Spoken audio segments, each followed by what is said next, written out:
Okay, so thank you for coming. It's the first thing, and being patient with us. Just a very slight technical hitch there. As Deborah said, I am Lisa Devlin. I'm a photographer in the UK.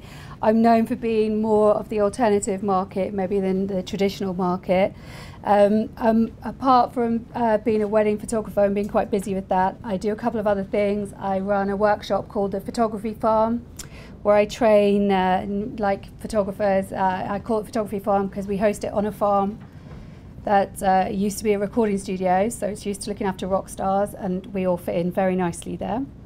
The other thing I do is sell Photoshop actions, so the tones and all the colours that you see on my work, those are Photoshop actions. I hope you all know what Photoshop actions are. Yes, thank you. Who here is a wedding photographer or aspires to be a wedding photographer? Just one guy, great. Okay, brilliant, good, thank goodness for that. So when Deborah first asked me to come over for this, I was like, really? New York? Oh my God, the shops. And then I was like, what am I going to talk to you guys about? Because I know the UK market really well, and it's so different there than what it is here. We have guys come over to do workshops in the UK, and they say things like, you get 2 hours on the wedding day to do a couple's portraits. A friend of mine went on a workshop for someone called The Images Found and said they had between 2 to 5 hours. I seriously, in the UK, we get sort of between 10 and 20 minutes on a wedding day to do portraits with the couple. I have no idea what I would do with a couple for 2 hours. I think maybe take them off for tea and crumpets. I don't know. So I was like, wow, what am I going to talk to you guys about? And then I spoke to some American photographers, and one thing they said was that the market here is really saturated. So there are a lot of your kind of rock star photographers who do this a lot, do a lot of workshops, and then you have a lot of newbies, people who are getting into the industry, and I think it's the same in the UK. I don't know if it's a product of the double dip recession that we have, but possibly how affordable digital photography has become. Now you can buy a camera, a kit lens, get your mate to do a nice website, you're in business. I don't know what it is, but whatever all of these factors are, it is very saturated in the UK, so I thought, okay, it is here as well. What I'll talk to you about is how to find your niche and how to stand out from the crowd in that situation. Okay. So a little bit about me. I went to WPPI, anyone been there? Apart from my friends. Incredible, just an amazing trade show. I went in earlier this year to Las Vegas. And I was listening to someone called Jose Villa do a talk, who's very inspirational, a really warm and friendly guy, amazing photographer, probably at the top of his game as a wedding photographer in the world. And he stood there talking about his lovely childhood in Mexico and this beautiful farm that he grew up on, and the light and the color temperature and the colors of the walls, and how this inspired his work. And I thought, gosh, right, this is where I grew up. I grew up in Northern Ireland. I don't know if you know, but like basically my whole life in Northern Ireland was in the Troubles when we had a very bad situation there. This is the kind of thing I saw every day of my life on my way to school. Bomb scares, army, police, lots of guns, lots of violence, sectarianism, people hating people because of their religion. A lot of graffiti, a lot of places were bombed. It wasn't the prettiest place on earth. So I guess for me, that maybe that situation combined with my parents' messy divorce meant that I was looking for escapism, and for me that came through music and photography, the two things that I was most passionate about when I was growing up. And I was very lucky when I qualified. I'd managed to create a career for myself as a music photographer. I did this for 10 years. This is the kind of work that I did. This is a picture of Eric Clapton for his tour brochure. I was actually on stage with him. This is a 50mm lens, so I'm like this close to the guy. Yeah, thank you. We actually lit it, and it's the final dress rehearsal is the kind of thing that you would photograph, and then they would use those photographs for their brochure for the when you went on the tour. Really nice guy, makes a mean cup of tea. The next shot is a picture of a band called Morcheeba, it's the lead singer. So that's the last time I was in New York, and this is a quick shot that I did of her. So this kind of thing. I didn't take this picture. This is the cover of a Band Morrison album. That is me in the picture. That's my claim to fame. You see me? No? That's me. That's me there. That fuzzy person there. That's me. Oh my God! I'm on the cover of like a Band Morrison album. I know it's me. I like to think Van knew it was me, and that's why he picked it. But yeah, I'm running in the background there trying to change film. But that was the kind of work that I did. And as I said, I did that for 10 years and had a great time. I traveled all over the world and I really enjoyed it. But after sort of 10 years of doing it, I was feeling a little bit jaded. And I was looking around for something else to do. Didn't even know if it would be photography. And then my agent at the time got married. She was like, will you do the wedding photographs? And I was like, no. Don't you know who I am? I'm like, music photographer. I've been all over the world. And she said, well, okay, help me choose a photographer. So she sent me some brochures and pamphlets with photographers that were local to where she was getting married. Oh, they were so bad. I was like, I can't let any of these guys take your wedding photographs. I will do it, but I will shoot it as if it was a magazine job. So the kind of thing that I was shooting anyway. I will do more like the story, I will do some background stuff, some details. I will do your family portraits and lineups as well. So she said, great, that's exactly what I wanted. And I did it, and I absolutely loved it. I couldn't believe how much I enjoyed it. Having worked with so many kind of pop stars who were a princess every day of their life, to then working with a girl who was an ordinary girl, and that process of putting on the dress and the makeup and the shoes and everything, the flowers, she became a princess that day. And I found that process just so magical to record and to photograph and be involved in. And that was it for me. I was totally in love with the profession, and I changed completely from shooting music to shooting weddings. So that was in 2000. I had a fairly busy, fairly successful career from that point on. I hit the market, like at the time it was very traditional high street photographers with their medium format cameras, taking maybe just a few shots in the church and then signing the book and then a couple of lineups afterwards and a nice picture of the girl with her dress all spread out and I don't know, putting it in an album where it was like then in the nice shape of a bell or something, lots of white vignettes.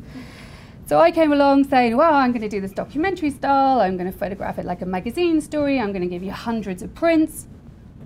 And I pretty much walked into a career in wedding photography from that point onwards. I booked 25 clients, 25 sets of clients in my first year.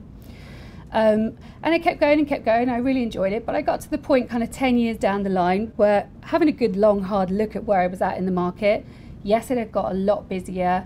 I was finding it harder to stand out from the crowd, and it was reflected in the kind of bookings that I had.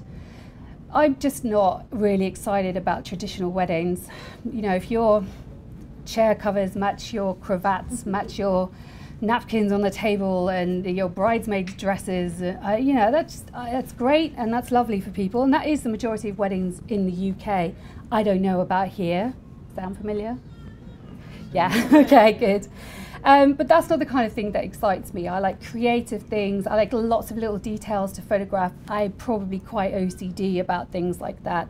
And I wanted to keep working with people that I was genuinely cared about. It's quite a hard slog, wedding photography, a lot of the time. It's quite thankless. You have long days. A lot of people say to me, well, your life's so great, you only work on a Saturday. What do you do the rest of the week? I pretty much work 6 days a week, most weeks. And you know, there's a lot to do. So I was like, okay, how do I get back, hit the market again, and get back to getting those clients that I really care about and I really connect with? So the first thing that I did was I looked back to why I was so passionate about photography in the first place. What was it, apart from the escapism, that I really liked? For me, I had this passion for old photographs. I was like, really, that's the thing. If I ever go to like I don't know what you call it here, but we have car boot sales in the UK. Help me, what do they call it? Like a thrift, a yard sale. Is that it? Like a yard sale. There we go. I'm so like a local now. And you would see like a box of somebody's old photographs, you know, from when like in the 70s when we first had colour photography as was open to everyone. And what they did was that it was like, wow, after all this black and white photography that people really had access to most of their lives, suddenly it was like, we've got colour, so let's have super saturated colour. Like my parents' wedding photographs, my mum's bridesmaids, their dresses were like fuchsia, bright, bright pink, and the photographs reflect that. But now over time, what had happened was those colours had become muted. And I just loved that. I love the creamy, muted, subtle tones of old photographs. So that was certainly one of the things that I first thought, but how can I possibly incorporate that into my current digital wedding photography business. And I look back to most of the time that I worked in music, and most of that time I was also messing around with the colours. I would never just do a straight black and white print. I would always tone it, warm or cool or selenium or silver print. I did a lot of cross-processing. So most of my music work was shot on transparency, but if you put that through the chemicals that would be used to process film, you would get these, again, really saturated colours, and it was quite experimental. So I realised I'd done that all my life, and I thought, wow, well, now I'm using Photoshop, let's really go to town on the colours. What can I do? And I thought there must be a way that I can make photographs look like those old saturated colour photographs that had then over time faded. How do I do that in Photoshop? So I experimented and experimented and experimented until I started to get a look that I really liked. At the same time, in fashion, in weddings, it had changed to being like, I noticed my clients were coming at me saying, I'm having a vintage dress. Like 10 years ago, people would never say I'm having a secondhand wedding dress and brag about it. So it was, I guess, serendipity that these things happened around about the same time. And I thought, wow, I've invented a whole new genre. Vintage wedding photography. Wow, I'm amazing. I Googled it, nobody seemed to be doing it, so I was like, okay, I'm going to pursue this. I'm going to keep going, messing with these tones, seeing what happens. At the same time, people were coming to me with their vintage dresses, and I was like, this will look great. And then one of my clients said, have you seen that blog called Rock and Roll Bride? I was like, no, I've never heard of it. What's a blog? And when I eventually looked it up, I realised, like, damn, there was all these other people in the world, especially in America and Australia, who were also doing vintage wedding photography. So I hadn't invented it, but of course I thought, well, you know, it's only one of those things that if someone else on the other side of the world is doing it, then it's probably quite a good thing to be doing right now. And I loved those images that I saw on her blog. So I was like, right, okay, how do I go forward with this? I also thought what I need to do is start to attract those clients that are all into the things that I'm into. I like quirky, I like alternative, I like music. How do I get those people? Having come from shooting bands, it was like I wanted to kind of carry that across as well. So I started to think, who would be my ideal client? And it was probably going to be someone who like had either was a part-time musician or had been in a band or was really into their music. They weren't probably going to be getting married in a church. They're not going to have the matchy traditional day. And I started to think, I really need to reinvent myself. Okay. So, finding your style. I believe that really what you need to do is put those quirky and unique things about you into your style. Work out what it is that you really genuinely are passionate about, and those are the things that somehow you can incorporate into your business. It worked for me, that's exactly what I did. And I think in the current oversaturated market, that what you need to do is start finding your own particular niche. Okay. Now, does anyone know who Jonas Peterson is? Good, good. An amazing Australian photographer. Okay, she's with me now. And he said, when he was asked in this interview on the Rock and Roll Bride blog, how do you define your style? He was like, well, I believe you will never find your style. Style will find you. I like to think as a photographer for over 20 years now, I am still trying to find my style. And I think it's that kind of quest that keeps me excited about the industry and keeps me creative. And I hope in another 10 or 20 years, I'm still trying to find my style. But some of the things that I think maybe other people perceive as your style are some of the decisions that you make when you take those images. So there will be consistency. Some of the things that I'm very consistent about is certain f-stops. Is anyone else the same? You get obsessed with shooting at certain f-stops. I do shoot with quite a wide depth of field a lot of the time. I don't tend to use a lot of flash. I like natural light. I prefer natural light. I always have done. The lenses that I use, I go through favorite lenses and I use again and again and again, and sometimes they're the only lens I'll take to a shoot. All of those things that you make a decision on before you take the picture. Then you're taking the picture and how you process it. So having consistency in that processing as well all helps to define how you're perceived as your style. So again, the things that you are genuinely passionate about. I worked with one photographer on my photography farm who was really, really, really into nature and cycling. And I was like, somewhere out there, there are people getting married that are really into nature and cycling, and you're the photographer for them. So what you're passionate about is not the same things that I'm passionate about. But I want to see those passions in someone's work. So I believe that you will find your style by first of all attracting the right clients. So like I said, I'd worked out who exactly would be my ideal client, then I worked out exactly where they were looking for their suppliers. For me, they were probably looking in more alternative places. But I guess that how they choose to have their story recorded was very important. I found that with weddings becoming more alternative, a lot of people were then saying, we don't even need a photographer. Our friends are going to shoot it on their cameras and then give us the disc, or everyone's going to shoot it on their iPhone.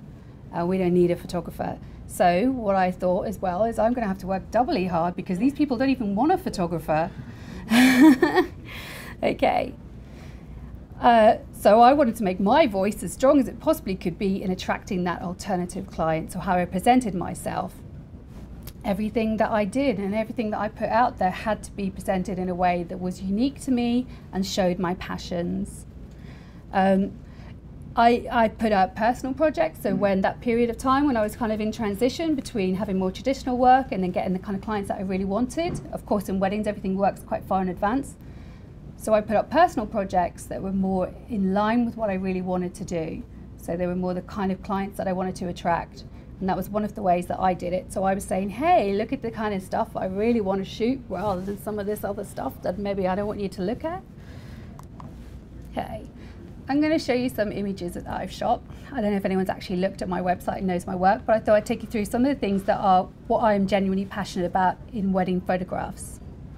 I love these moments of stillness in a crazy, crazy morning when she's getting ready and there's hair and makeup people and there's crazy aunts running around and music blaring, or somebody can't find this thing that they really need and this girl's about to get married. And I love finding these little moments of serenity and that when it hits her what she's about to do.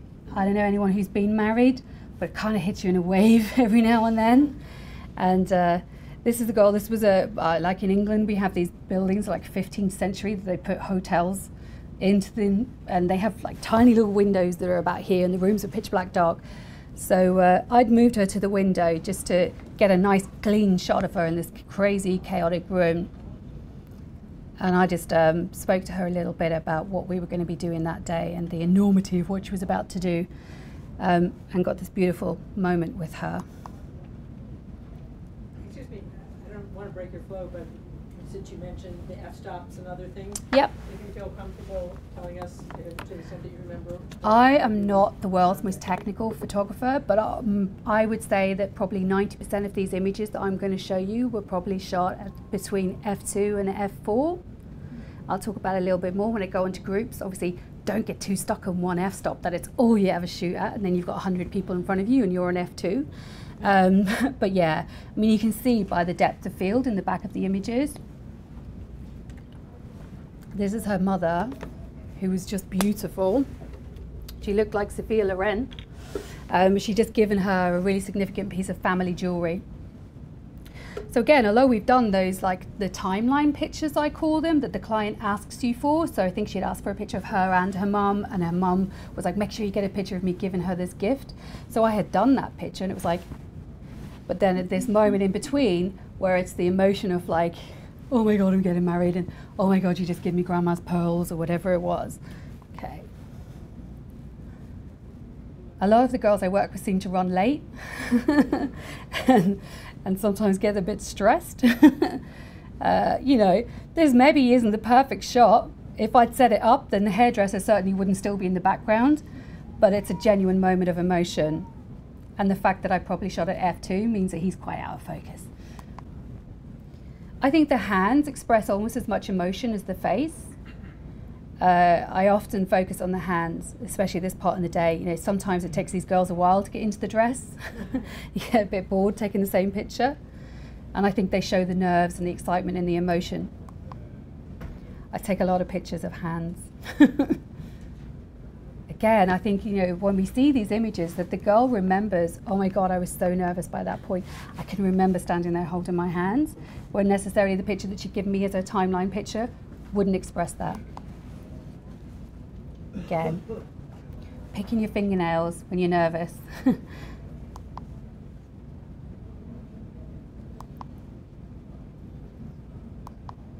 And the boys. Let's not forget the boys. I always send a second shooter to cover the men in the morning, and I send my second shooters with the same obsessions as me. This other shot, the coming down the stairs shot, this shot I obsess over every time I shoot a wedding. I want to nail this shot. This girl, you know, she's upstairs, she's getting ready upstairs, and her bridesmaids are helping her, and her family are helping her, and then sooner or later everybody goes downstairs, and there's a moment where she comes downstairs on her own, and it's always like a ta-da! And even all these people who've helped her get dressed are always like, oh wow! Like they hadn't seen her before. But I know what it's like to stand at the top of those stairs and think, wow, this is it. I'm totally ready in all this stuff. I have the perfume on. I have the underwear on. I have the shoes, the thing, you know, all those things I went shopping for. And then you go downstairs to this moment, or seeing her dad, or all of those things that happen. And I just want to capture that in a picture. So every week I'm there trying to nail this shot. So sometimes I play around. I think it might be the better shot from above. I love how her dress fills the entire space. I don't even know how she got down the stairs. And this, messing with the angles. This, you know, I'm not about the perfect shot. If this was perfect, her dress wouldn't be so wrinkled at the back. This was her genuinely walking down the stairs in her stately home wedding. I love it. This, she's just got to the bottom of the stairs, and it's like they're already late, but she's like, right, what are all the things that I need to do? And that moment, that, oh my God, I'm getting married moment. Okay, so details. I obsess on details. I love a wedding where people have put all their stuff in there, and it's, I don't know, his Star Wars cookie jar collection, or these jam jars. I don't know if you have, do you call them mason jars? Is that what a mason jar is? So jam jars that, you know, the granny and the mom have been collecting for the whole 18 months that this couple have been engaged, and it's like every weekend they go and get jam jars. You know, I love recording all of these little things that it might again in time be forgotten. I think the devil is in the detail. It adds layers to their story, and everything that they've come to for this one particular day, that journey. I think there's the story in there of her mum getting that jam jar, whatever jam it was. Okay. So, again, I'm a girl. I love the dress. I'll take that dress. I'll hang it. It's always hanging on the back of a wardrobe or on a door, and I'm like, yeah, let's take that dress for a journey. So this was actually her parents' bedroom, and I had to clear some old suitcases and an old TV. But I knew that it would be framed so beautifully, and the material was so diaphanous that with the light coming through, that would look amazing. It maybe only took me 5 minutes. I'm a pretty quick worker, and I will employ anyone who's handy. So I think a brother helped me move the TV. But I love that story of the dress, all that shopping and those things that you've done, and then it's just hanging there waiting to be put on, and that moment of anticipation. Sometimes there's nowhere in the house that's a good place for the dress. This is a pretty risky shot. My second shooter is standing behind it. She's tall and skinny. And I would never take a risk, like if it was a windy day or it was going to rub up against a wall or a tree. But sometimes this can be, you know, the best option. And this dress is vintage, and I thought it's kind of quite ghost-like because it's blowing in the wind a little bit.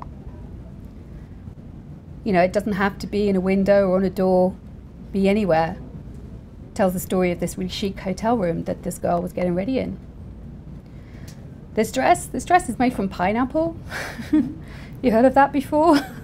I never heard of that. She's from the Philippines, and it's they use pineapple fiber, yeah? Oh, it was amazing. It's such a beautiful dress, so gorgeous, so much detail in it, so heavy. I don't know how she stood up in it all day. Okay, shoes. I love shoes. I love to take their shoes, I'll take them, I want to make a really big statement shot. Me, I bought the first wedding dress that I tried on when I got married, but I probably tried on about 250 pairs of shoes. And I think that's a big shot for a girl, the shoes. Oh. It's cute, isn't it? Was that place post-processing, the I do? No, she had those stuck really? on her shoes, Really? yeah. I don't spend that much time in post-production. Bless you for thinking I do. Her wedding shoes, they're cool, yeah? Oh, they're wicked. I think my brides wear cool shoes. So that's a combination of my really good marketing and getting girls that I really connect with. I like shoes, they like shoes. And maybe not just her shoes, maybe everyone's shoes. Okay, so the flowers, again, another iconic shot that you've got to document on a wedding day, but it doesn't have to be a boring shot of her just stood there holding the flowers. I saw, I think it was Jasmine Starr, who said something about how if you just put those flowers on a chair in the hotel room as the photographer, shame on you.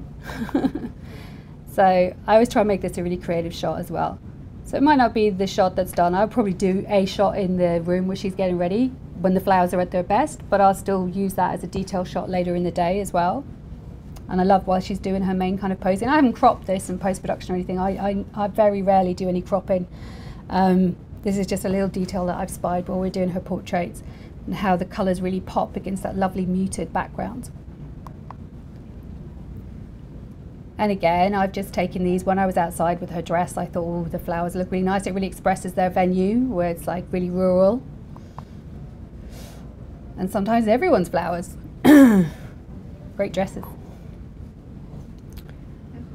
And again, depth of field. So, you know, I'm opening up probably F2 to really focus on those flowers. This is not a shot about that dress, it's about the flowers. Okay. This is the last wedding I shot a couple of days before I came away. Beautiful Spanish style dress, really gorgeous. Love all that lace. And then there's really poppy colour flowers in the middle. Okay, again, reception details. So as wedding photographers, it's really important to record these in the best way you possibly can. It's all about the story of that particular couple, and most of my couples will choose lots and lots and lots of different things. I very rarely turn up to a reception and think I've seen this all before. Okay. So what I generally do is I'll shoot like a big wide room shot when the room's clear, and then I'll start to work my way in, and that's something I do a lot. I do it with portraits and I do it with details, so I can put it in a setting. Coming from an editorial background, I think that's like proper like kind of practice that we always did, like telling the story by getting the big shots and then coming in for the details. I think if you just shoot tiny little details and close-ups, then it's hard to put it in situ. So this, you can tell that they had lovely long bench tables rather than round tables, because I've shot this that way. But then I've also shot the detail shot, so you can see what that thing is on the table. They have sat there DIYing everything for the last 12 months in the run up to their wedding, making all of these things. What are we doing tonight, darling? We're stamping labels. And I want to record all of that for them. This couple made everything for their wedding. She made the flowers, they made the cake the day before. You know, and I can see that that is important to these guys. So again, the shot on the left is the big table shot, and then we've done the flower details, so I will do both. I use a little 50mm macro lens, and I'm usually, like I said, really pushed for time in a UK wedding.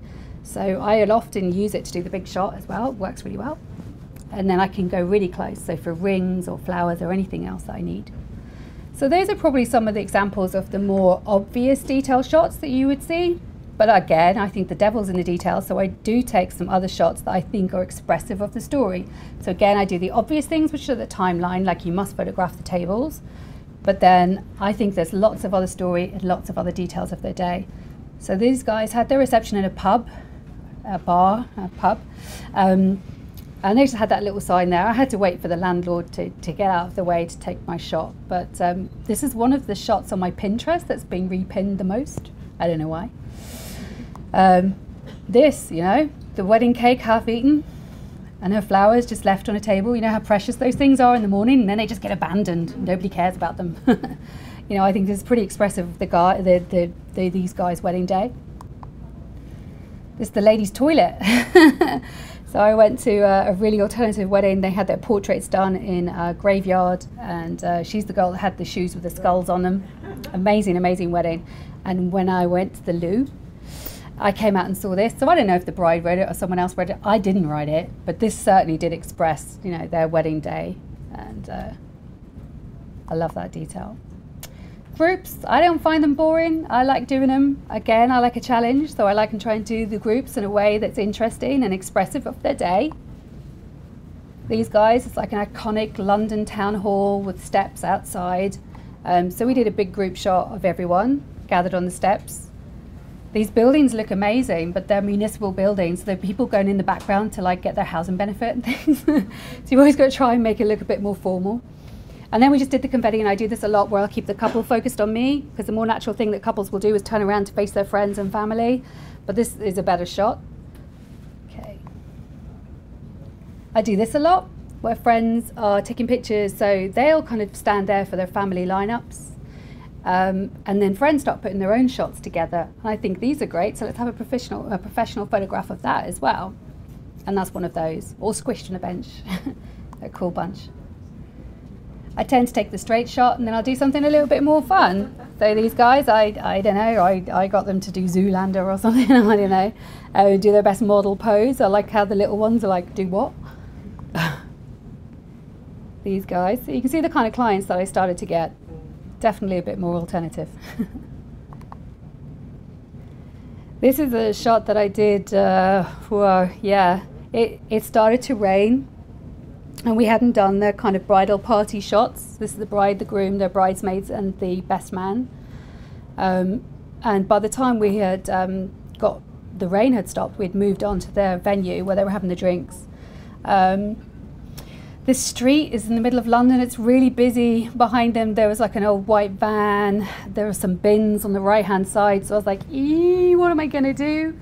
They had, in the hallway of where you went into their reception venue, they had this great big skull that was made out of polystyrene that I think they bought off eBay from like a carnival or something. So I got the ushers to bring that out for me. And I had some little smoke bombs with me. You just set fire to, they go for like 30 seconds. So I got some people to help me out with those just to cover up where the bins are. So again, working very quickly and making the decisions really quickly. They had hired Victorian parlour furniture for where everyone was sitting, having the drinks. So I brought some of that outside. So Lotus Street, it now becomes something interesting because we have a lamp and a chair and a skull and smoke and a funny sign in the background. And there's a lot of people watching, so trying to get these people to focus on what we're doing and make this really cool group shot. Very expressive of these guys' wedding. I do this kind of thing a lot, a nice lineup. And that's tilt shift. I haven't done that in post-production, so that's why. So the bottom looks really fuzzy and the top looks really fuzzy, so the focus is really on their faces. She had a lot of bridesmaids. He had 2 best men. And this, just as the light is about to go. Probably quite a sophisticated wedding, but they were still really good fun. Okay, this is another really recent wedding of mine, shot on a beach. It's not often in the UK that we have these big open expanses, you know. I don't shoot in the desert all the time, and this beach, yeah, really beautiful. I love the lines, and I love the fact that I can create the feeling that there's no one else around. There was a lot of people walking their dogs, kept getting in the background. And this, the big group shot of everyone. It doesn't have to be the most boring picture you take all day. Again, it can be expressive of their story. So they've asked me in the timeline to do a picture with us with all of our guests. This can be a challenge if you don't have like a really, like a lot of height, like you can shoot out a window of a building, or you don't have a lot of space, like in central London. You can't see everyone that clearly, but I think it's a really fun shot. And they loved it. And so we kind of, you know, they had this bus going between 2 venues, so we used the bus, so some people are stood on there. And it's a very iconic London image. Okay. So as a wedding photographer, of course, a lot of what I do is shoot couples. A lot of times people say to me that I train or that I meet, like, it's so easy for you because you have these really cool couples. Like, that just happens. I don't do any work to get these really cool couples. And that these really cool couples are really comfortable being photographed. In the UK, people hate, like nearly probably 95% of my clients say to me, I hate having my photograph taken. That's almost the first thing they say when we meet. It's not easy to hear. So I think over time, when I've trained more and more people, I've realized that I have these 4 basic rules that create some really awesome couple shots. Okay. So I'm all about the light. Like I said earlier, I would much prefer to take pictures of people in daylight. So I will first and foremost find the light. And whatever that means that I have to do, like those guys where I moved them in the street and I then think, okay, I've got to sort something out in the background because you could see bins. I put them there because the light was the best possible light in that street. I will then do something about the background. And I find an angle that's the most flattering to that couple. Finding their angle starts most of the time when I do an engagement shoot with them. So I encourage every single couple that I work with to do a shoot at some point before the wedding. Does anyone here offer engagement shoots? Do you enjoy doing them? Yeah, I love doing engagement shoots. Some photographers say that they don't. I love doing them because I get to know that couple, and I love doing them because I get to know how they photograph. I love doing them because in the UK it's very seasonal. So all over the summer, I've got loads of weddings to get publicity off the back of. Then in the winter and the spring, I don't have so many. So I do my engagement shoots, and I've still got stuff to put on my blog and submit to magazines and to wedding blogs. And I just think they can be fun. As a photographer, they're a good way to show your creative side. I think you try and get to know what couples would like. It's always got to be, I always try and base them on that couple, so whatever they're into. So maybe it's to do with the story of their proposal, or it might be the place where they hang out, the place they first met, their joint passions. I sometimes send a little questionnaire if I really haven't met someone before. The last engagement shoot I did was for a couple who lived in California but were getting married in London. So we did one just before their wedding, and they were both artists. And so we did this shoot where they made masks based on the owl and the pussycat, and they hired a venue, and it was all very expressive of them. I don't tend to impose my ideas, but sometimes I get a request from people saying, can you do a shoot with us in London? And can you provide all the props? I even get them saying, can you provide the dress? No, it's got to come from you. So everything that you see in my images has come from that couple. So by the time it comes to their wedding day, when I have my 10 to 20 minutes with a couple, I've got to be able to jump into the shorthand that I've created with them when we've done the engagement shoot. I've got to know how they photograph.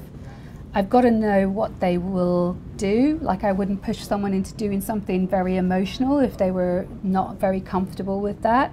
At the same time, some people are, and I want to create these images that are expressive of how that couple feel about each other. What I don't want to create is images that they're standing there thinking, what does she want us to do? Because that photograph's about me. I want them to almost take me out of the equation, but I've got to get the picture. So I've got to be there. I will do techniques where I center people. I will suggest what they talk about. On a wedding day, quite often what I'll do is get the groom to tell her exactly how he felt and how she looked as she walked down the aisle. He hasn't had a chance to do that normally. And he might not do it later on. He might forget in the whole thing. And it sets them into this place where they're comfortable to be emotional with each other. I do lots of different techniques. And like I said, I then want to find the emotion. Okay. And this can be, sometimes people really struggle with this. I think Americans are probably better and more comfortable expressing their emotions. Sometimes, especially boys in the UK, get really cold about it. So sometimes I will get them to focus more on what their hands are doing than their faces. Some of these techniques that I use. But the last thing I want is that they're just thinking about me and they're thinking, what does she want us to do? Where does she want my hands? Where does she want my ears? Okay. So this was an anniversary shoot with a couple. They were already married, and I got him to talk to her about the last thing that she did that made him feel really proud that he hadn't had a chance to tell her. And it creates this lovely intimate moment. I don't necessarily want people to cry, but she did. And it just meant for the rest of the shoot, they were in a place where they felt comfortable and focused on each other and emotional with each other, and in a space where they were thinking about their wedding and how they felt about each other, rather than everything else that was going on, because it was quite a styled shoot. It's a wedding day. The couple, I'd done the engagement shoot quite close to the wedding day, and these guys were just really comfortable being quite emotional with each other and talking to each other. So a few little prompts on what I think that they should talk about, but really I want to step back and let them do it. Like I said earlier, I start usually quite wide, so I say to them, I can't hear what you're talking about. And it gives them that sense to be comfortable and start focusing on each other. And then I usually step closer. I shoot a lot with a 50mm lens. I like it. I like the way it looks. I don't carry a lot of zoom lens. I'm really minimal on my kit. But I think you can step in, as long as you don't start right up in their faces, I think you can move in and they still feel intimate. So the same thing, sometimes you've really got to get people to focus on what's inside and taking away one of the senses. So I quite often get them to close their eyes. Just helps them focus on those inner feelings more than everything else that's happening around them, like the craziness of a wedding day. You know, there might be, they can see their guests in the background, or they're worried about the catering, or things are overrunning, or all of the craziness that happens on a wedding day. I love the evening light. So normally what will happen on a wedding day is I will do their portraits on the time that they have assigned me during their timeline. It's usually pretty soon after they've got married. So in the UK, that's maybe 2 or 3 in the afternoon. It's never when the best light is. But I will do their main portraits then. And if the light later on, I call it the magic light, if we're getting this magic light and they're eating their first course, I'm like, let's go outside, 5 minutes. I find the light. This is actually in the background is their car park. So the lights are somebody's car reversing. But we're focusing on the couple because I put them in this amazing, beautiful, soft backlight. Talk about centering someone. Everyone always says, what's the worst thing that ever happened to you at a wedding? This was a wedding I did in central London in a place called King's Cross, which is known as quite a rough area. And when we went from the venue where they had their ceremony to where they had the reception, there was a forensic tent right outside. And they were literally scraping a dead body off the cobbled street, like there. While their drinks reception is here. Some poor soul had dived out of a hotel window in the early hours of the morning. So a lot of brides would freak right out. The noises were really horrible. These guys were really chilled out, really happy. They're just like, it is in central London. This is a very sad day in someone's family, but this is our wedding day, and that's what we're going to concentrate on. So talk about finding the light. The best light was in this street. We're still fairly close to the dead body. But I managed to get these guys to really center, focus on each other, and filter out everything around us. I just love that shot. I love it so much. It was the last wedding I shot a couple of days before I came over here. Again, really beautiful light that we got, that warm autumnal, beautiful soft light. This is something called a first look. Does anyone here do those? If possible, it's lovely. It's a really amazing thing to do. So it's where the couple see each other before the ceremony. And I think it's partly because that moment can be so incredibly emotional. And to walk down an aisle and do that moment in front of 150 people maybe seems weird if you think about it. So to do it in an intimate setting with just the two of you, and then the photographer there to record it, is something that people are doing more and more. And I certainly encourage some of my clients to have. You know, these girls knew they were going to be super emotional when they first saw each other. So we just did it. It was about 10 minutes before they were due to go and get married in a beautiful outdoor ceremony, and they were super emotional, and they managed to get all of that out before they then went and got hitched and had a party. Okay. I do this shot a lot. She leans on him. But I love it. What I do is get them to close their eyes, and I think, you know, listen to the sounds around you, but what she can hear is his heartbeat. So she's so focused on him, you get this really powerful shot. Again, taking them out in the evening light. This girl actually had a change of outfit for the evening light.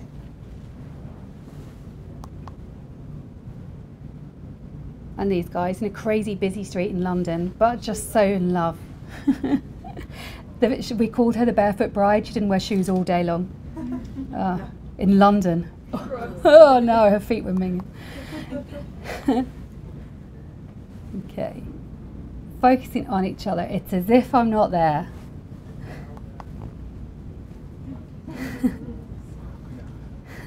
So this is the couple that I started it with. So where I maybe focused them a bit too much and she found it quite emotional. So I think it's very important that you keep your shoot fun. This was their idea. He wears this around the house all the time. This is not something I've suggested or got for him. This is how he lounges. I love it. This again, oh my God, my friend Kat, who's here, when we went to WPPI in Las Vegas, we arranged some shoots while I was there. And so these are some people that she knows, and they very kindly volunteered to have a couple shoot with me because I wanted to shoot in the desert. And we drove around till I found the perfect tree. I was like, it's got to be a particular type of tree. And when we got there in the middle of the desert, there was no one around for miles, except one car that contained two crazy hillbillies who were really drunk at 2 in the afternoon and decided that they were going to hang out with us. So we walked really far trying to get rid of them. They just kept hanging out with us. And they were like, very friendly. Like, and I tried my best. I really, people in England are crazy, eccentric. People in America might be crazy, but with shotguns. So I was just trying to be super polite to this guy. Oh man. But we managed to get Daniel and Jose in this beautiful place where they were so centered on each other, and we did these gorgeous shots with our two crazy friends here talking at us the whole time. The power of centering people. Okay. This again. It's beautiful. I do this exercise with couples quite a lot at weddings, where I just get them again to focus on the hands and what the hands are doing. And you can create so much emotion by really getting that couple to focus on each other and what they've been doing that day. I think it's like the culmination of that journey into that wedding. Okay, so I want to talk to you a little bit about branding. People think a lot of times, that a lot of the photographers I train with, that you just get a logo and you're branded. Okay. Branding's a lot more than that to me. And I think part of getting yourself above the crowd is that you have a strong brand that people connect with. I found that when I rebranded, that brand was successful because the kind of people that connected with it were the kind of people I really wanted to shoot. So you've got to find the right brand for you. At the same time, like, you're not Gap, you're not Coca-Cola. A lot of people get hung up that they're going to have this brand forever. You can rebrand quite cheaply as a wedding photographer. So I believe in finding something and committing yourself to it. Okay. My particular brand, a lot of you got my business card on your chairs. My particular brand is, it's maybe not too girly, because I think, well, I am a girl. People know that someone called Lisa is a girl. So I don't have a super girly brand because I also want to connect to the boys in the relationship. Okay. I do like quirky things, and I like working with quirky people, so I chose a quirky font. Maybe quite obvious, but some of the best brands and logos are just font based. Okay. What is that font? Oh gosh, it's called 3 Dumb. 3 Dumb, freedom, but 3 Dumb. Yeah, I kind of like that as well. Okay. And I keep that brand through all of my presence online and how I present myself everywhere else. Does anyone know of something called Think Splendid?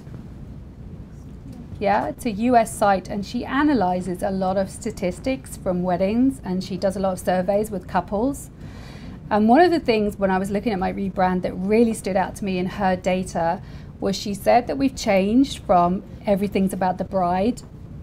She said the way that society has shifted, that a lot of times the boys are not the main breadwinner, or the boys, like, I don't know about you guys, but in England, my husband loves to cook. He thinks he's Jamie Oliver. He gets everything out and puts it in the little bowls, and it's like all like on the TV, like how they cook, And so you've got to take the bride out of all of your literature and everywhere that you talk to people who are potential clients. So don't say, I don't know, the bride, like, if you were my bride, this is what would happen. It's like, it's got to appeal to both of them. So I'm very non-specific. I don't have anything anywhere that just appeals purely to the bride. And a lot of times it is the guy who books me. I get a lot of guys who are graphic designers, or they are somehow in a creative job. And I think that that is the whole part of the big circle of me getting the right clients. Okay. I think if you're really stuck on trying to find a brand that suits you, is a good starting point is to start with, say, 2 or 3 words that you think sum you up. And this doesn't mean your work, I mean your personality. So we talked earlier about your passions and finding those things that you're genuinely passionate about and putting them into your wedding photography. And then you grow this from a logo to an experience. Okay. So I have my brand, I think my social media is branded. I think I'm quirky in my social media and I'm very true to the things that I like. I think when they meet me, they always say, wow, you're just like we thought you'd be. And a large part of that is I have film on my site. My website is very image driven. It doesn't have a lot of text. And the reason for that is my old website had quite a lot of text where I was trying to appeal to the SEO thing. But everyone would ask me these questions that meant nobody was reading it. So I was like, let's take all the text off there. And I put films on there which are about me and how I work. Now I don't love myself being filmed, but it works for me. It really gets people to connect with exactly who I am. And if you watch the film, it is very me. Okay. So I work out exactly what it is that you want to say in your branding. And make sure that everything you do reflects that. So your avatar on your social media, your Facebook page for your business, not your personal Facebook page. Keep that separate. That's where you're going to see pictures of my cat and my kids and the kind of things that I do away from work. Okay. If you're not strong at this kind of thing, there are a lot of people who are. I firmly believe in if it's not your strength, then get someone who you can pay, who will do it for you. And but we have quite a lot of photography branding experts who are really good at what they do. The other thing you can do is just go to Etsy.com, and there are people on there who will give you a logo that will also could be a blog header. They will give you like a package, and you can work out what exactly it is that you need to create your brand with them. Incredibly affordable people that will do this. You can take something that they already offer and adapt it just for you. And I know a lot of photographers in the UK who've done that really successfully. Or you can give them a brief, or you can just flat buy something off them. Okay, but whatever it is that you're going to do, Etsy.com, ETSY.com.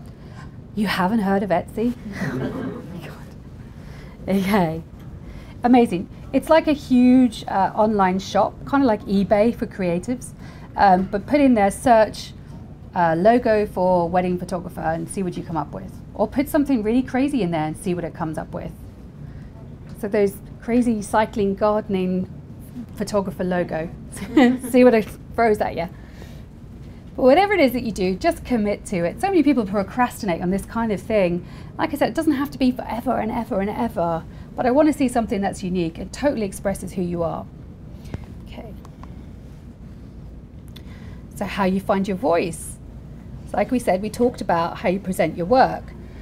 Me, I do give my clients the disc.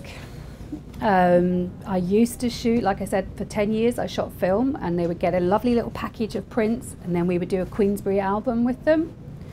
And around about the time that I realized that I needed to rebrand, at the same time every conversation I had with a potential client was saying, can we get the disc? Which I guess coincides with when everyone moved to digital.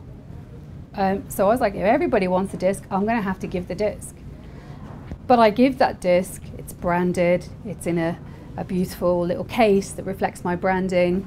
So the actual disc has my logo on it, then the case, and I wrap it, or I get people in the office to wrap it really nicely, and we put it in with a load of stuff and the whole thing. So when they get that package, I imagine that my clients get really excited. They've come back from honeymoon, they may be a little bit deflated after the whole wedding thing is over, and they no longer have to spend night after night DIYing things for the wedding.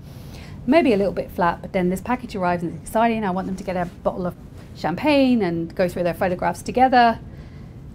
So it's how I present myself. So, and then talking about your presence. So I firmly believe that how you present yourself, what you talk about on your business Facebook pages, on your Twitter account, on your Pinterest, on all of these things should reflect those genuine passions that you want to present to people. I don't go on Twitter and moan about that my postal delivery was late or what happened to me at the supermarket. I don't moan on there at all. I try and stay positive. I am a very positive person, and I just don't think it's the time or the place. I've got friends or my mum that I can talk to about that kind of thing. Keep it positive and keep it real, a real reflection of what you genuinely are about. Okay. Okay, so we're going to talk a little bit about how you can push your brand. So online, there are things that you can do, like, so you obviously have a lovely website, you set up your business Facebook page, you set up a Twitter account, you set up a Pinterest. Pinterest for photographers, you've got to be there. Brides love Pinterest. Oh my God, they love it. Does anyone not know what Pinterest is? Okay, okay, all blokes. Okay. Pinterest is like an online pinning board. Okay, so you just skip around the internet and you go, oh, I like that picture of shoes or flowers or anything. And you can create these virtual boards and you can call them anything you like. But Pinterest was the fastest growing new social media in the last 2 years. It is global and it has a hell of a lot of followers, but brides and grooms love it because while they're looking for inspiration for their wedding, what they can do is, instead of like the old days when maybe had a folder and they pulled things out of magazines, now they go happy skipping around the internet going pin, pin, pin. They have a whole board just for flowers, a whole board just for table decorations, a whole board of inspiration for the dress. I don't know if I got married now how I would ever hone in the ideas. But if brides are going to be there, then as wedding photographers, we've got to be there and we've got to have a presence. So I invested in my site that would be really pinnable because not all sites are. I had a lightbox system on my WordPress site before and people couldn't actually pin it. So I've changed that and I keep track of what gets pinned. And when I look at my Google Analytics, I see a lot of people are coming to my site from Pinterest. So I make sure as much as possible that my URL is going on everything that gets pinned that's my work. Now you can sit around, and I've heard so many photographers talk about, oh, the copyright issues, Pinterest, my work being used across the internet. Make sure your URL is on there and brides will be finding you. They're like, that's a great picture, or I keep seeing that girl's name. And they click and they find you, okay? Pinterest, be there. Pinterest? It's like interest with a P at the Yeah, beginning. Pinterest.com. Hi, yep. Yeah, so are you talking about having a URL on the image? Yes, so, ooh, excitement, Pinterest. Okay, so when you put an image, okay, so if somebody pins from my site, because I've set it up so it's pinnable, my URL will automatically follow it.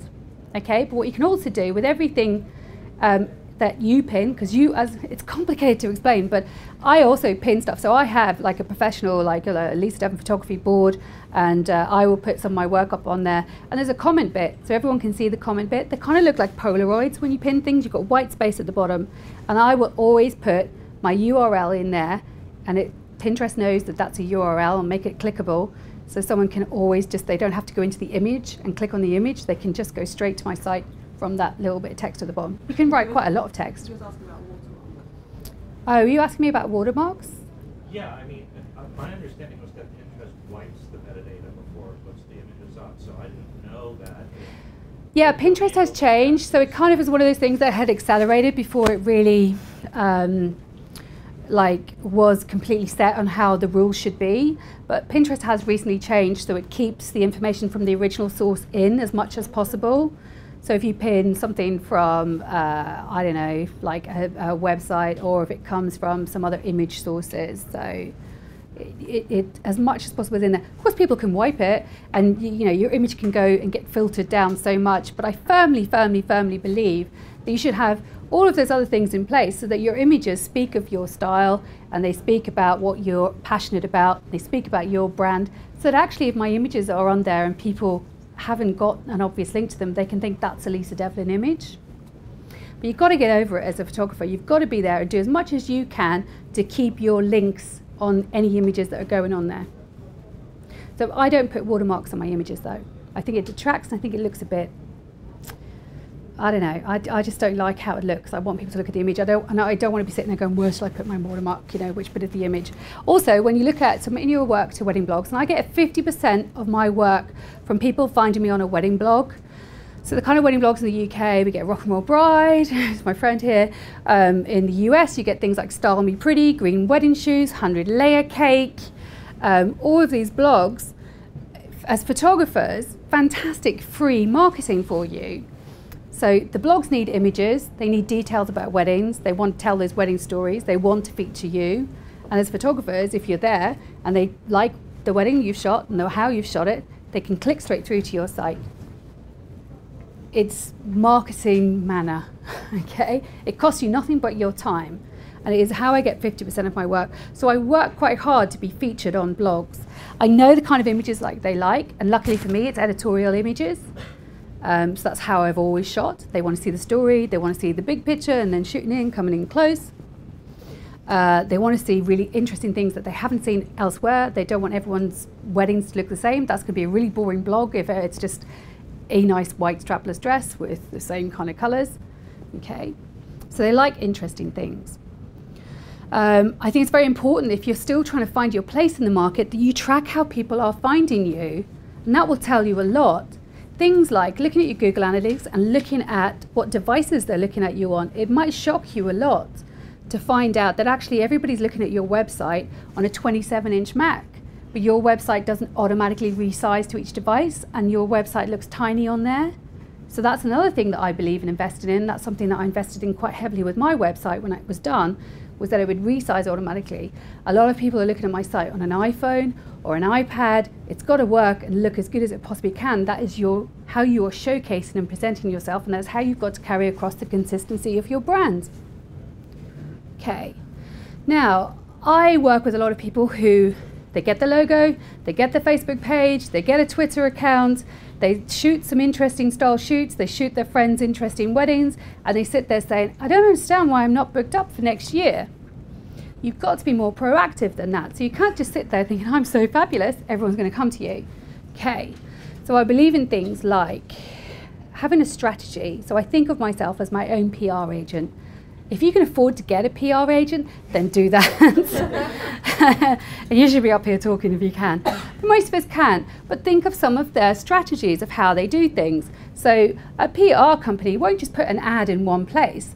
They will form a campaign. They will think of where else to put it. A PR company will get you some press. So articles where people are writing about you and talking about you. So how can you get press?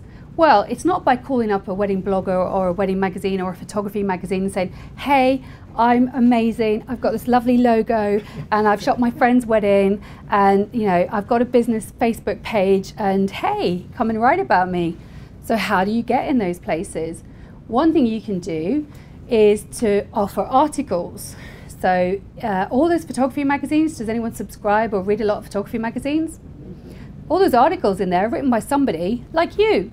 They are somebody who is passionate about photography but can write. So maybe think about what is unique about you and what maybe you could submit an article about. The first article I ever submitted to a magazine was about how in the UK all the registrars that we work with tell us that it's against the law to photograph when they sign the actual register, which means, you know, it's the legal document to say they're married.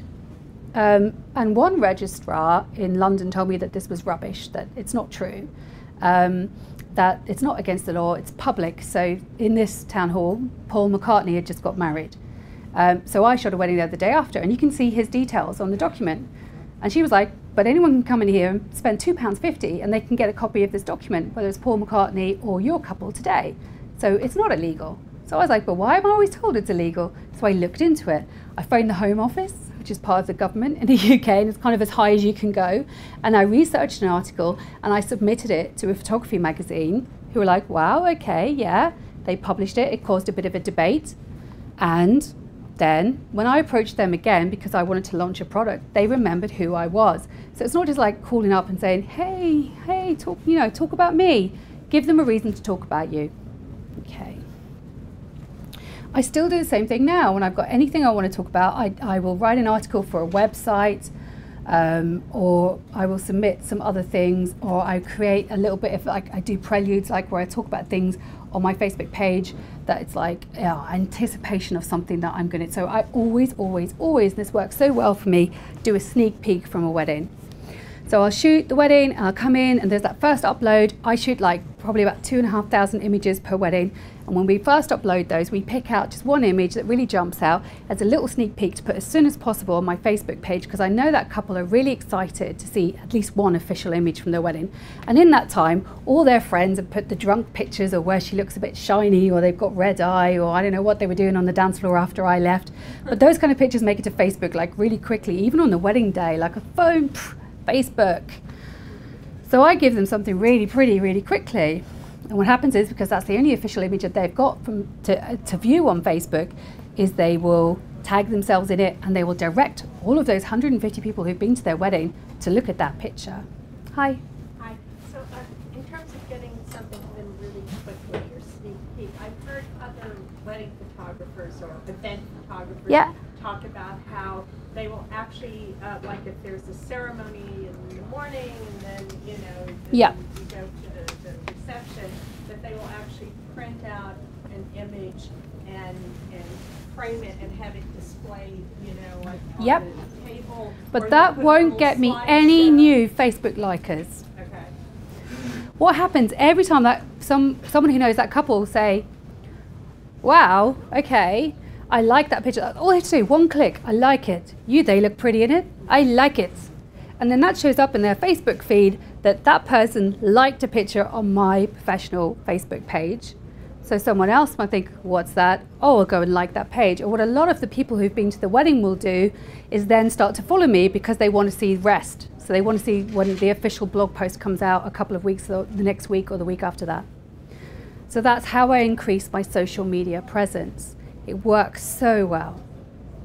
Okay. All right. All part of my own little PR campaign. Okay. So finding your niche. Okay.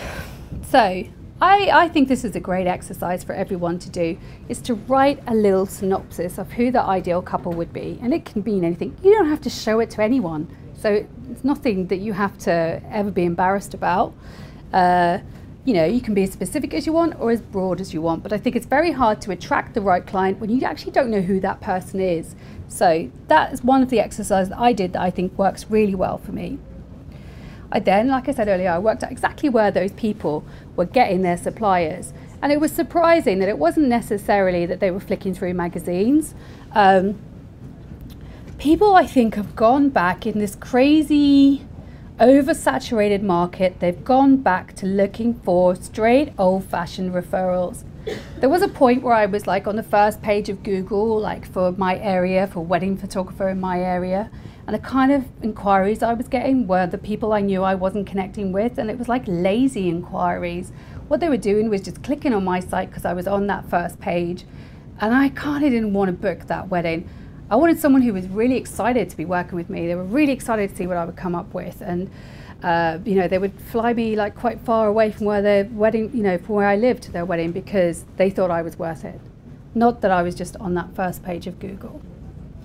So they were maybe reading different magazines or different blogs. It became more of a lifestyle thing. Like I said, we spoke a lot about Pinterest, so they were using Pinterest, and nearly all my clients obsess about Pinterest. They might be at wedding fairs, but alternative kind of wedding fairs. I don't know if you have those here, but we have so many alternative wedding fairs in the UK. But what I wanted to do was be the kind of person that was talked about. So some of it, you've got to be quite subtle about. I found it like really helpful, like to get referrals from the venue. So I think a lot of times when a couple get engaged these days is they start asking around to everyone that they know who is married to get ideas, or to say, you know, have you got any advice? I found with the digital age, that's what's happening now, is a lot of people saying, oh my God, make sure you get a really good photographer, because we didn't, and we regret it because we don't have great photographs of our day, and obviously it can't be recreated. So definitely their friends and their family was one great referral. So I always, of course, try and make sure I do a really good job. And then I've kept my brand all the way through. So what they're getting in the post is, you know, oh, we got this amazing thing from her in the post. And it was really exciting. It was just a lovely way to end the whole process. Or she did this great thing where she sneak peeked a picture on Facebook the night after the wedding or the next morning. But what I found was that venues was a harder thing. It was more of a closed door. I went to a venue which is in the Cotswolds, which is a really beautiful part of the UK.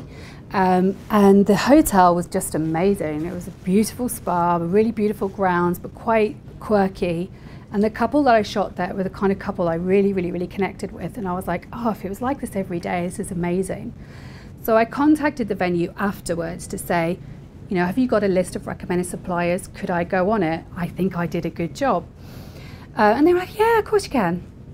And I never heard anything again. So a few months later, I was thinking, well, I really do want to go back to that venue. So I thought the wedding that I did was the first time they'd had like an outdoor ceremony at this venue. So I put together a really cheap photo book, just cost me like £80, but $150. And I got one for myself as a sample for the studio. And I sent one to the venue with a nice note, and I packaged everything up really pretty, branded, and said, I thought this might be useful to you because you said when I met you that you hadn't had any outdoor ceremonies. So maybe if people are potentially looking at the space for an outdoor ceremony, it would be helpful to show them this book. So she called me and she was like, wow, that's so kind of you, and that is going to be really helpful. I will put you on our list of recommended suppliers. Ka-ching. And she did, and then she put me on their website and linked through to the wedding that I'd shot there, and I had done a good job. And I do get a lot of referrals from that place now. So trying to think of it in a more subtle way. So remember, being your own PR, that kind of thing, not just put me on your list. For me, that didn't work, but I really wanted to get on that list. I get referrals all the time from people like makeup artists, hairdressers, caterers. I'm so lovely and nice to everybody I meet on a wedding day, even the caterers that don't feed me and I'm starving and I'm in the middle of nowhere. I don't make an issue out of it. If anyone asks me for pictures, so this happens to me a lot, like makeup artists say, oh, can I get something from my portfolio? I'm like, yes, of course you can. Just link back to my website. All part of my own PR campaign. Okay. So things like referrals, wedding fairs, online marketing is so important, but it's not the be all and end all. You've got to get out and make real life connections, and I think you've got to have, part of your campaign has got to be offline. People want to have those referrals. When you Google like wedding photographer in your area, have a look at the number of people that are coming up. So how in that sea do you stand out? And certainly by somebody talking about you and saying how amazing you were, that's one of the ways that you can stand out. Okay. I firmly believe this. If you are your true self, you're being true to yourself and being your true self, that you will stand out from the crowd, and you present that in everything that you do. Okay. And you will always, if you're doing what you're genuinely passionate about, you will stand out from the crowd anyway, because you will always go over and above what your job entails. And as a wedding photographer, you have to pull out this magical, beautiful, connected shot next to a dead body, or crazies with shotguns, or all the things we have to do. Okay, go on the glasses. Hi, how do you keep your detail shots looking fresh? So I'm assuming you kind of shoot every weekend also. Does it ever get a bit samey? Like, how do you make them all look different so you're not just going through the motions or doing the shoots? I have to say, I've probably... Oh yeah, sorry. So how do I keep my detail shots looking like being inspired on detail shots week after week? Well, first of all, most of the clients that I'm attracting are so quirky and creative that they put a lot of thought into those details. I very rarely turn up to a wedding and there isn't a lot of it. The one thing that probably was the most repetitious for me last year was vintage crockery, like mismatched crockery. And you know, the couple in the meeting beforehand, they're like, oh, you're going to love our wedding, we've got mismatched crockery. And you're like, or those paper pom-poms, you know, those big paper pom-poms. They're like, we've got paper poms. You're like, oh my God, I haven't seen this since last week. Wow. But to that couple, that is unique to them. And that is because they've been good little couples and looking at their blogs. And those are the things that they're interested in. So I feel it's part of my job to come at that with fresh eyes every week. So I did have one point this summer where the bride was really excited about her paper poms. And I thought, I'm going to photograph the agree, out of those paper poms, and I created a shot where I laid them on the ground and I got them to keep some of the poms back from being pinned up around the venue, and I covered them in paper poms, and it was kind of, I suppose, my way of thinking, if you're going to give me paper poms, then I'm going to give you the best paper pom photograph you've ever seen your entire life. So I look at things like that as a challenge, and like I said, I want to keep being excited, and a lot of it is because I really care about those couples. So I want to do the best job, and I don't want to turn up with my tired eyes going, oh God, I've seen it all before. Because everyone at that wedding hasn't seen it all before. I get a lot of parents saying to me, wow, you know, have you ever seen anything like this? It's amazing. Because a lot of those people haven't been to a wedding like that. Just because I have, but again, that's because I'm successfully marketing myself to get a certain type of client. So I've noticed, I mean, I don't know, it's just my perception, you don't do any sort of post-processing at all? I will tidy things up a little bit. Like I said, I shoot about 2,500 images per wedding, and sometimes it's 2 weddings in a weekend, or sometimes I do a lot of other shoots, and with the engagement shoots and everything, we're maybe processing like 5,000 images a week. I do have help. I don't sit and do all that myself. I have a life. But yeah, I don't like a heavily airbrush look. I'm a fairly experienced photographer that will, I think, how I make them look as good as I possibly can on the day. And I feel as well that what I've done is, because I've done the engagement shoot with most of them and I know how they look best, and you know, I wouldn't shoot them in a way that they wouldn't look good. So I found that I don't really need to. But then what I do is I use action, so I use Photoshop action, so I get those color tones that I spoke about at the beginning, are the things that I'm like, one of the things I'm really passionate about. So I do like the colors to be enhanced, but I run those in action, like I run those as a batch process. Have you been asked, like usually bride would say, could you just smoothen my skin a little bit? Does a couple ever ask me to airbrush? What I say, like we would do it for album images if they need to. Like I once worked with a bride who said, you know, before the whole process, like, you must slim my arms down. And like, why don't you just wear a different dress, honey? Well, usually it's just the skin. Skin, yeah. I mean, like I said, I shoot them in a way that I think flatters them. I like a lot of backlight. I like soft. I like, you know, a nice romantic look. So, and I also encourage them to get a really good makeup artist. I can't sit there and do that on that many images. So, and that is how you look on the day. So I encourage them as much as possible to look as good as they can on the day. But yeah, there are some photographers who do that, and they do that really well. And that's part of what they're passionate about. And that's how they present themselves. It's just not how I present myself. Okay? Hi at the back. So you shoot all your stuff with ambient light. Have you used artificial light? Yeah, I mean, I do. You know, I've done it a long time. I do if I need to pop a little bit of flash in there, or if it's the depths of winter in the UK and it's dark at 3:30 in the afternoon, I have a whole lighting kit I will pull out, and that would look very different. But given the choice, as much as possible, the kind of lighting that I like is ambient and just the daylight. You know, in the daytime, I'll take them out in the open shade rather than full sunlight, and I shoot very quickly. And like I said, often in the UK, we just don't have a lot of time. So I have to be able to pull it out the bag. And if I start messing around with other things, then it maybe loses the moment. So that's, again, just part of how I like things to look. Okay, right at the back, you go. When you give your images, your DVDs, your all these images, have you ever had, did you share copyright, or have you ever had any problems before editing your images? Have I ever had a client that wanted to share the copyright? Yeah. Or have you had like a problem like after you've given them images, they've like retouched them themselves? Oh, would the client wants to retouch them? Funny, this never happened to me, but I've known other photographers that they've now started putting in the terms and conditions or the contracts, like you must not re-edit the images. What I give my clients, and I'm very clear about this from the minute that they get that initial quote from me, is you get every good image from your wedding as a colored digital negative. I made that up. But what I think is, although I love all those beautiful muted vintage tones, that they might not always like that. And I think to start with the straightforward image, so it's the same for me as giving them a negative. Now, I think what most of my clients do is take their disc of images and they go to like a supermarket printer and they put it in, and it says, do you want this in color or black and white? And they press the button and they have, 5 copies of that. And it'll be nice in black and white. I like black and white photography. I'll have that in black and white. Now, if I gave them those beautiful actioned images, they look dreadful, machine printed. They've got to be professionally printed. And they look dreadful then if they try and they think, well, it says I can make it in black and white. So I keep my print prices really low. And I hope that they would have the professional images, but I'm very aware that by giving them the disc, people want to be able to print them themselves. And yes, there are probably people, I don't know what abominations they do, spot color or God knows what, pop art or something like that. I just don't want to see it. I don't want to see it. I am all about how I present the images, and I hope that because they maybe look a bit unique, that the kind of people that are coming to me are booking me because they also like that. Okay, hi. Have you ever considered presenting images online digitally, sort of like in a website format, sort of to tell a story?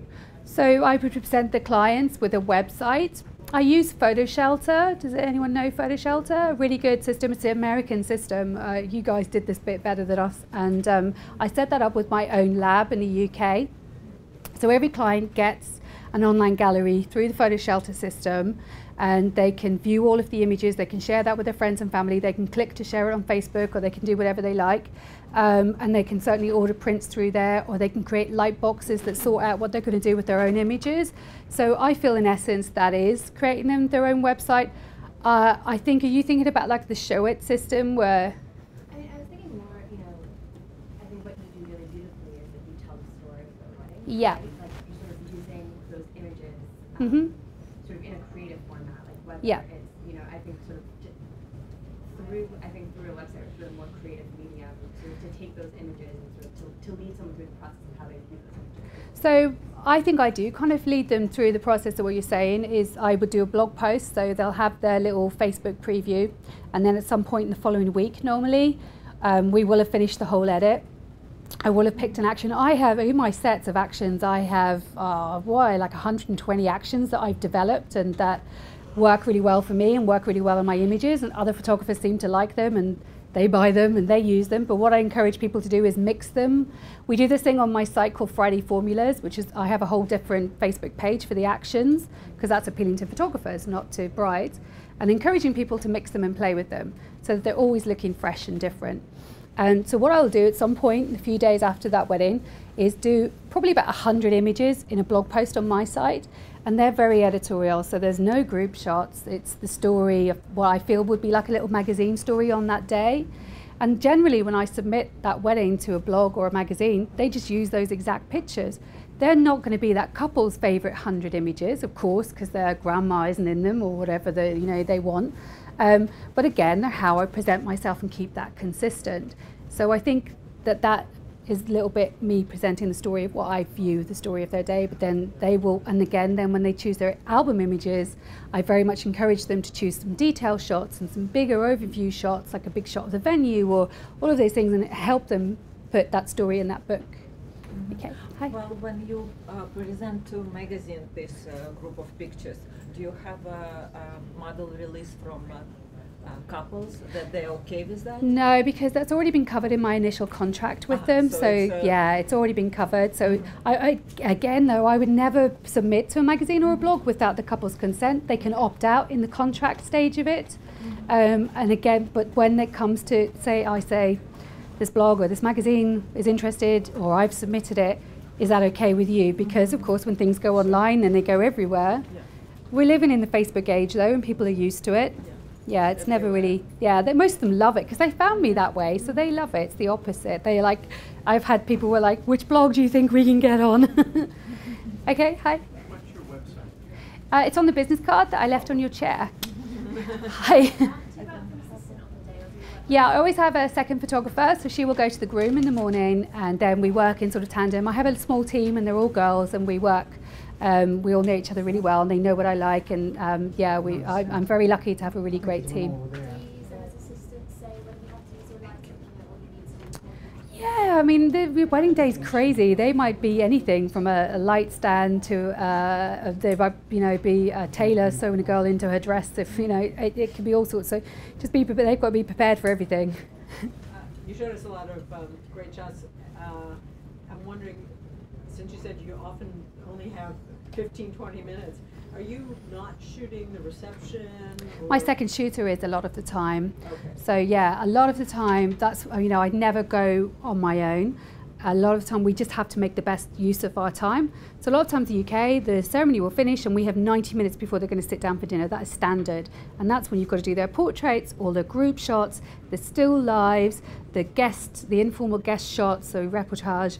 And the bulk of it is done in that 90 minutes. So I've got to be prepared, I've got to know the venue, I've got to have scouted out where I'm going to do groups, where I'm going to do their portraits, and not mess around. So, but yeah, often I will go in and shoot the details while my second shooter will be out doing the informal group shots or informal guest shots. Thank you very much. Oh yeah, I think it's great. It's not my favorite thing to do. I tried it a few times. Photo booths at weddings. Do you guys have those here? Yeah. In the UK, there are so many companies doing the photo booth thing really well. Like we just used one in a shoot at the photography farm, and it was an old Airstream caravan, and they put a photo booth inside it, and that was amazing. It looked fantastic. And we found like you can get them in old London taxis, and all these people, these entrepreneurs, jumping on this trend for photo booths.